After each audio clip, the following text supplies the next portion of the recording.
ये परिणाम 2 सालों का प्रयास से नहीं, ये हजारों सालों का प्रयास है। और उनमें से मैं कुछ याद करना चाहूंगा।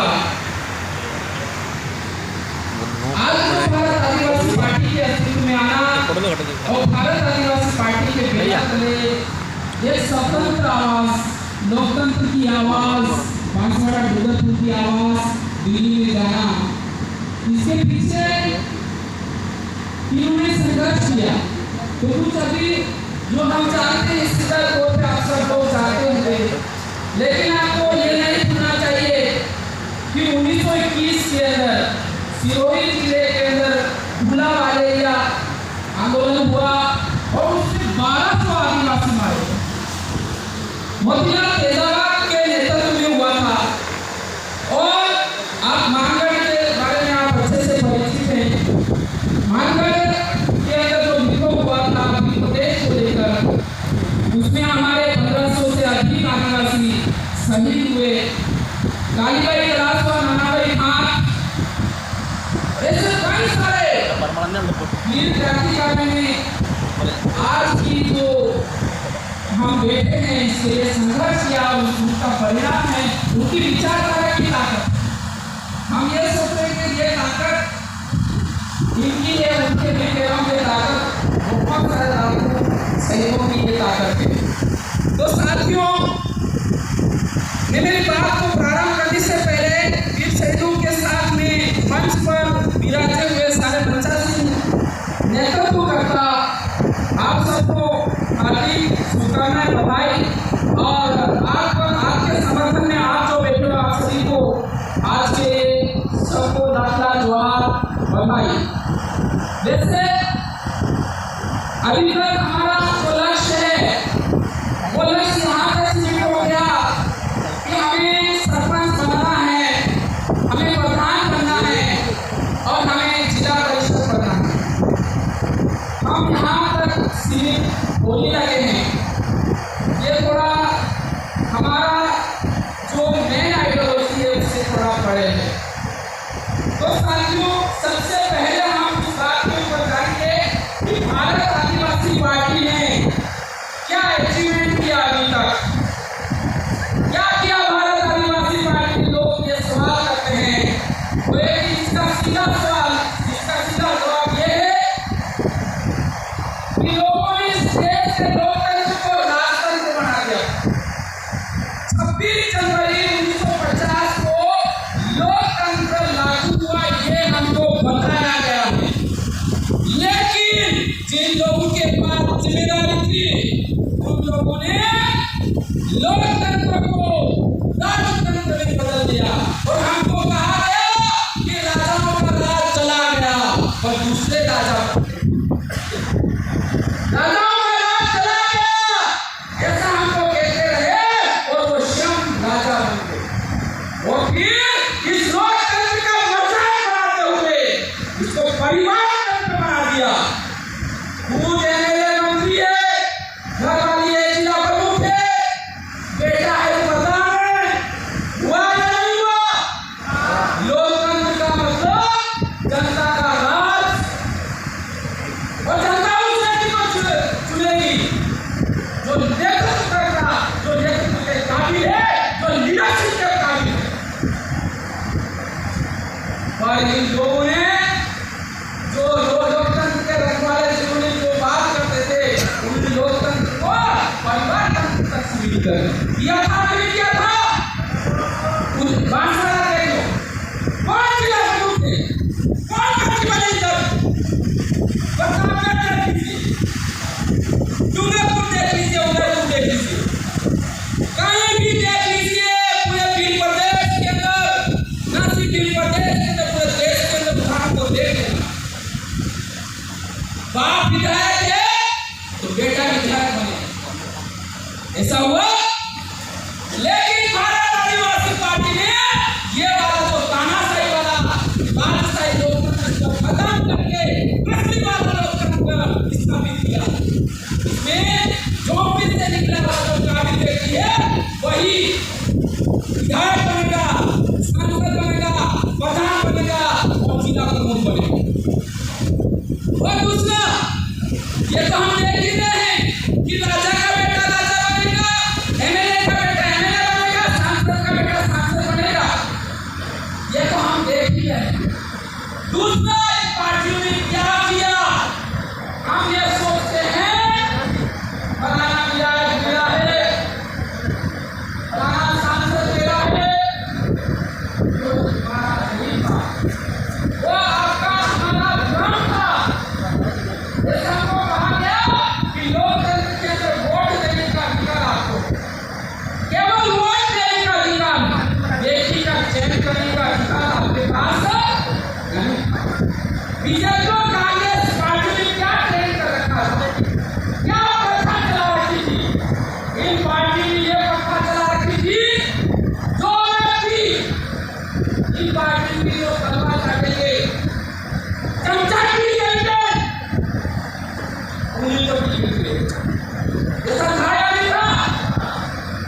हमारे कांग्रेस पार्टी से कोई नेता आदिवासी बनना है, बनना है, बनना है, इसका मतलब वो सबसे बड़ा दलाल है, तलवार काटने वाला है, ये उसकी निशानी है।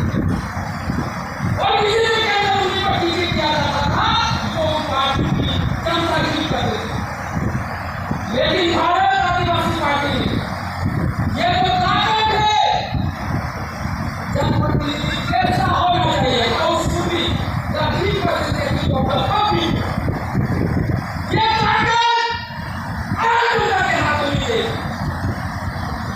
और आम जनता के हाथों में देने से असली लोकतंत्र, इस देश की आजादी के 1950 से 1918 तक, 1918 में आकर ये ट्रेंड बदला। और यही सच्चा लोकतंत्र है, यही सच्चा लोकतंत्र है जिसमें जनता को, जनता के पास अधिकार होगा कि वो अपना जनप्रतिनिधि, अपना नेता कैसा चले। ये दोनों चीजें खत्म करी भारत आदिवासी पार्टी ने। अब तो भारत आदिवासी पार्टी की मुद्दों को लेकर अस्तित्व में आई। अगर मुद्दे छोड़ गए तो भारत आदिवासी पार्टी ना आज चाहते हो हमें सरपंच बना दो, हमें प्रधान बना दो, हमें जिला प्रमुख बना दो। तो मैं ये कहना चाहता हूँ कि भारत आदिवासी पार्टी किसी व्यक्ति विशेष के लिए नहीं बदलेगी। भारत आदिवासी पार्टी किसी व्यक्ति विशेष के लिए नहीं बदलेगी। भारत आदिवासी पार्टी सभी से समय जीत के लिए लड़ रही है। और जो समय जीत के लिए लड़ेगा वो सरपंच भी बनेगा, प्रधान भी बनेगा और जिला प्रमुख भी बनेगा। उनके लिए नहीं लड़ता है। ये लोकतंत्र व्यक्तिगत है और हमें लोकतंत्र बनाना है, लोकतंत्र को मजबूत करना। तो हमारी समय जीत क्या है? We have to understand these things. तो हमारा सबसे बड़ा मकसद 5वीं अनुसूची लागू होना चाहिए। हमारा सबसे बड़ा मकसद क्या है? We want to implement the schedule must be implemented in this area. This is the main objective of the Bharat Adivasi Party. 5वीं अनुसूची क्या है? ये बात जन जन तक पहुंचानी और इसकी जिम्मेदारी आप सभी जिम्मेदार, बड़ी गणमान्य समझदार पदाधिकारियों को जारी करना होगा और इसके लिए लड़ना है। और जिस दिन 5वीं अनुसूची लागू होगी उस दिन के लिए कहता हूँ कि अभी तक हमारी समस्याएं खत्म हो जाएगी। दूसरा, कि आदिवासियों की सरकार आज तक नहीं बनी, आदिवासियों की कलम आज तक नहीं चली। हमको ये जरूर कहा जाता है कि भारत देश एक लोकतांत्रिक देश है जहाँ तो हमारे संविधान के जो 5वें अनुच्छेद के और 5वें अनुच्छेद के ट्राइबल एडवाइजरी कमेटी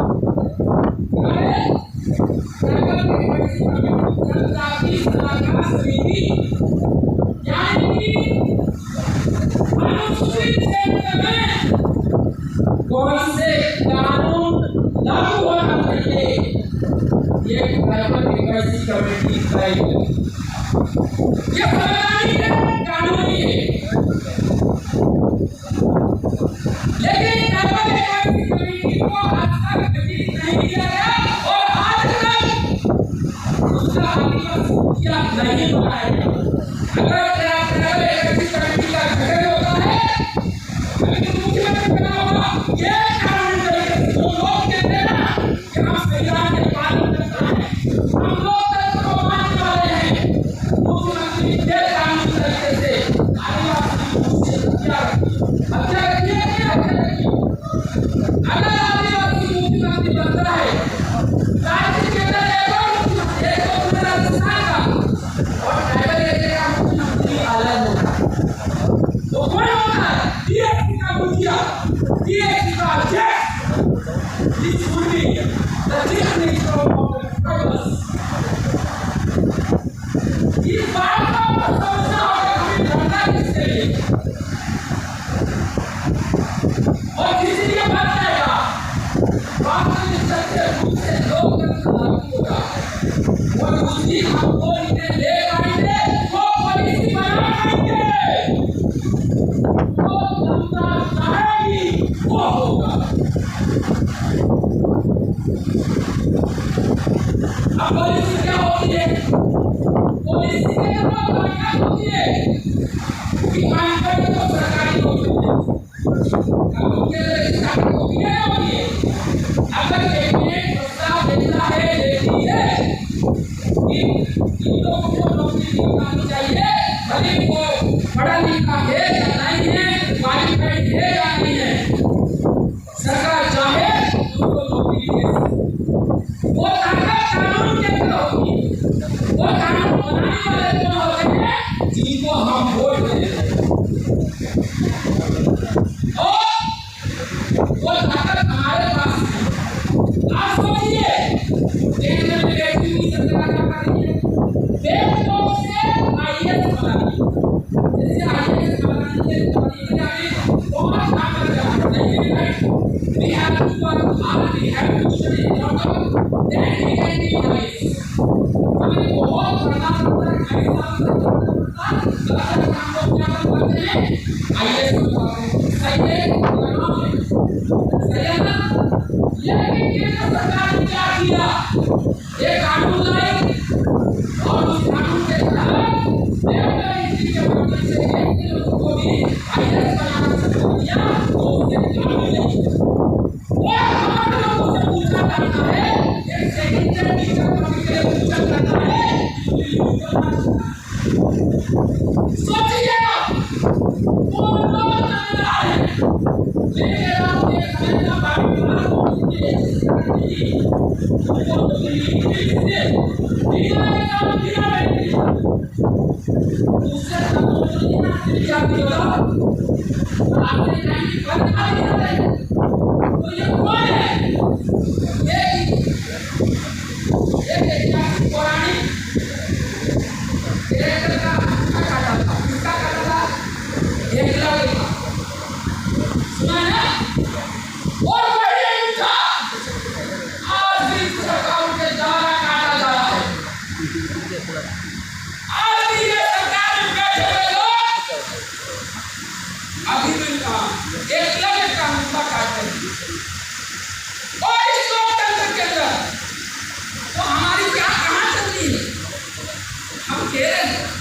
हम आदिवासी इस देश के मालिक हैं, इट इज ट्रू, लेकिन हमारी सरकार हमारे बच्चों को दिया ही नहीं जा रहा है। हम चाहते हैं ट्राइबल एडवाइजरी कमेटी को भी एक झटके के अंदर 6.5% रिजर्वेशन लागू हो जाए। रिजर्वेशन का मतलब सरकारी सेवाओं में हमारे देश में कितना % रिजर्वेशन लागू होना चाहिए?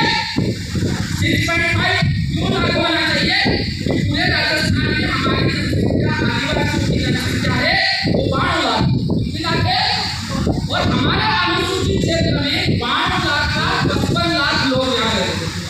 कितनी लाख देते हैं? 55 लाख। और 55 लाख तो पूरे राजस्थान में हमको रिजर्वेशन तो मिला हुआ वो 12%।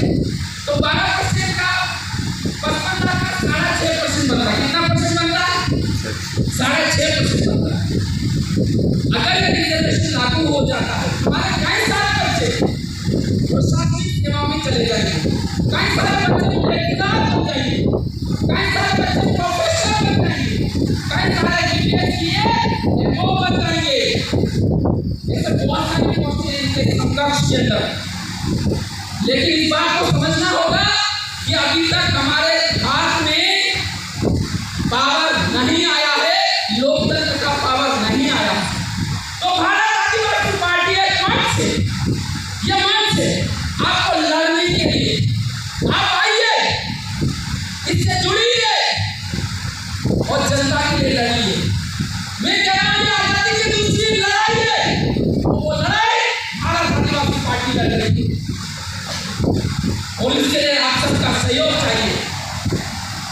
और साथियों, आपको कुछ बनना है तो मैं यही कहना चाहता हूँ, इन सामूहिक मुद्दों के लिए धरातल पर लड़ाई लड़ें।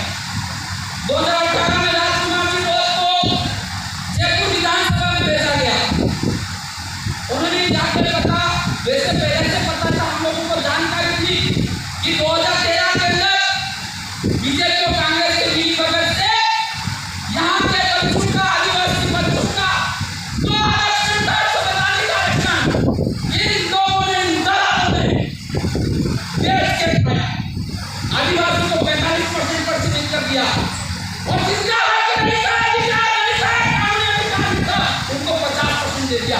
हर लोग किया देश के और सरपंच को लेकर लिखा राजकुमार जी, उनको लेकर लिखा सभी सरपंचों को, हर एक सरपंच इस अनुसूचित क्षेत्र में कि आप जो काला कानून बना, मैं आज भी कहूँगा, कल भी कहते थे, आगे भी कहूँगा, भारत आदिवासी पार्टी कहेगी 2013 के अंदर जो कानून बना था वो आदिवासियों के लिए काला कानून था। तो इसके लिए सरपंचों से समर्थन मांगा गया। 4-5 सरपंचों के अलावा किसी ने भी समर्थन नहीं दिया। ये सच्चाई है सरपंचों की। कहते हैं हम सरपंच से समाज सेवक, समाज से, समाज के नाम से धब्बे बना लो जब तुम संवैधानिक लड़ाई नहीं कर सकते। तो मैं इस मौके पर यह कहना चाहूंगा, उन लोगों को आगे कीजिए जो 5वीं अनुसूची की लड़ाई लड़ना चाहता है, उन लोगों को आगे कीजिए जो टीएस की लड़ाई लड़ना चाहता है, उन लोगों को आगे कीजिए जो जल जंगल जमीन की लड़ाई लड़ना चाहता है। लड़ना कोई नहीं चाहता, सिर्फ बनना चाहते हैं, ये बनना वो बनना है। आप लड़िए, मैं कहता हूँ जनता आपको आगे करे, आप लड़िए। मैं एक बात पूछना चाहता हूँ, अगर हम 5वीं अनुसूची को लेकर, टीएससी को लेकर जयपुर जाना पड़े, कितने लोग तैयार हैं? ठीक है, ठीक है। यदि आप 5वीं अनुसूची टीएससी को लेकर दिल्ली मैदान करते तो आप कितने लोग तैयार हैं? बहुत अच्छा, 2 तालियां। सबको मिलकर लड़नी होगी और ये किसी घर परिवार की लड़ाई नहीं है, ये परिवार तंत्र की लड़ाई नहीं, बेटी तंत्र की लड़ाई नहीं, ये समाज की लड़ाई है। और हुक्मरानों को हम मजबूर करेंगे, तो इधर किसी भी बैठकर तो कलम नहीं चला सकते। सोना मानसून का नाम सुना? कितने लोग जानते हैं सोना मानसून? ठीक है, बहुत अच्छा। सोना मानसून क्रिकेट का कैरेक्टर है। He had played character in the cricket picture, was very popular, right? Cricket तो देखी ना, उसमें सोना मानसून का कैरेक्टर है, राइट?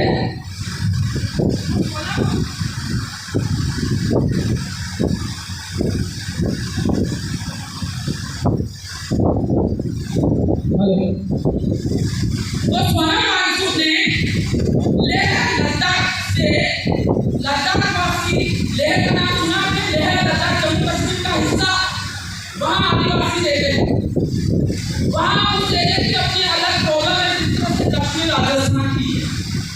की एक अलग प्रॉब्लम है, वैसी की वैसी प्रॉब्लम वहाँ पर है।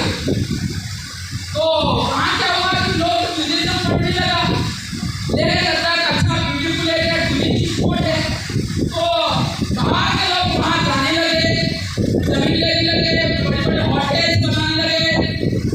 कहते हैं आप जानते हो जो व्यापारी लोग हैं वो तो जाति देखते मात्र अपना काम शुरू कर देते हैं। तो वहाँ पर रिजर्वेशन कुछ नहीं था, लेकिन सोनम वांगचुक ने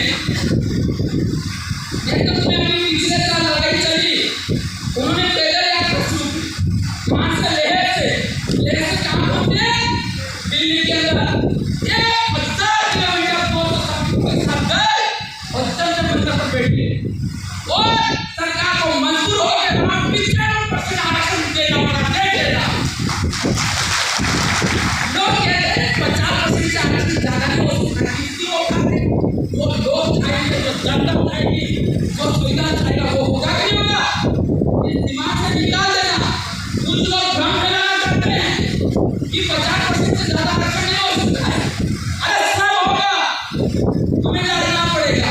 और वही कहना चाहूँगा, जनता आपको सरपंच बना देगी, प्रधान बना देगी, जिला प्रमुख बना देगी, लेकिन ये बात जन जन तक पहुँचनी चाहिए कि और लड़कियों स्टूडेंट्स सुन रहे हैं 6.5% रिजर्वेशन, अब क्या हो रहा है?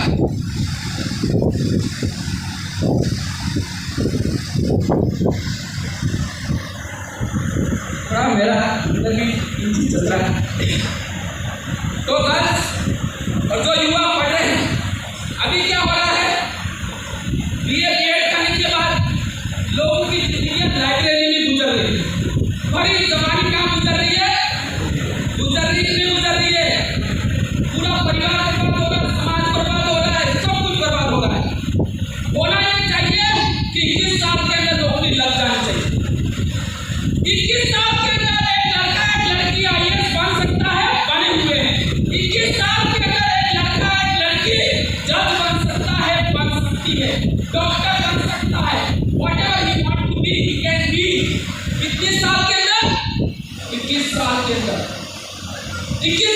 हो जाता है, लास्ट 25 साल, अब 35-40 साल तक लाइब्रेरी के अंदर अपनी जिंदगियां निकल रही, इससे अपना परिवार का ढांचा बिगड़ रहा है। और जिस दिन विद्यार्थियों ने जिम्मा ले लिया कि हमारे क्षेत्र में 6.5 रिजर्वेशन लागू होना चाहिए, वो फर्स्ट से लगाकर 9 पे स्केल तक 5वीं अनुसूची के अनुसार आरक्षण लागू हो, तो दिन आपको नौकरियां 30 साल में मिलना शुरू हो जाएगी।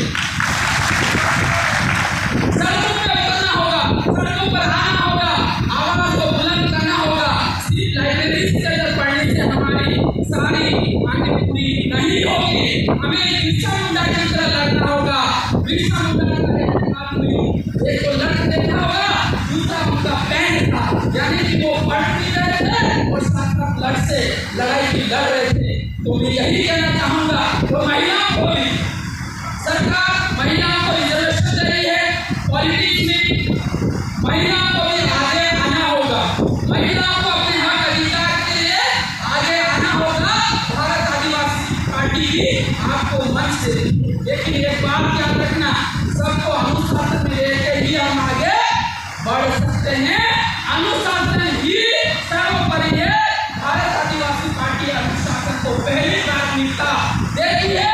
और आज साथियों से भी ये कहना चाहूँगा कि वो ये कर रहा, वो ये कर रहा, उसको छोड़ दीजिए, आप काम को महत्व दीजिए। काम को महत्व दोगे तो आप ऑटोमेटिक बाकी से अलग आओगे, और अलग आकर ऑटोमेटिक आप जहाँ जाना चाहोगे वहाँ चले जाओगे। तो यही कहना चाहूँगा। तो आने वाले समय में जो लोग अच्छा काम करेगा, जो लोग पूरी कार्यकारिणी तैयार करेगा, उस लोग में हम लोग आएंगे। आपको एमएलए की जरूरत पड़ी तो एमएलए आएंगे, आपको सांसद की जरूरत पड़ी तो सांसद होते आएंगे। लेकिन शर्त यह है कि आपको ढांचा तैयार करना पड़ेगा, पार्टी का ढांचा तैयार करना पड़ेगा। ब्लॉक अध्यक्ष के साथ ब्लॉक की सारी टीम तैयार होनी चाहिए। मंडल है तो मंडल अध्यक्ष के साथ पूरी टीम होनी चाहिए।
भारत आदिवासी पार्टी को रिजल्ट देते हो, एक ऐसा हम आपको बना के देंगे।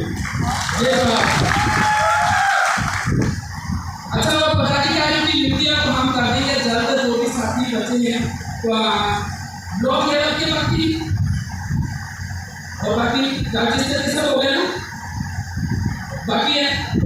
चलो बहुत जल्द कर देंगे और आगे कार्यकारिणी का जय जवाहर जय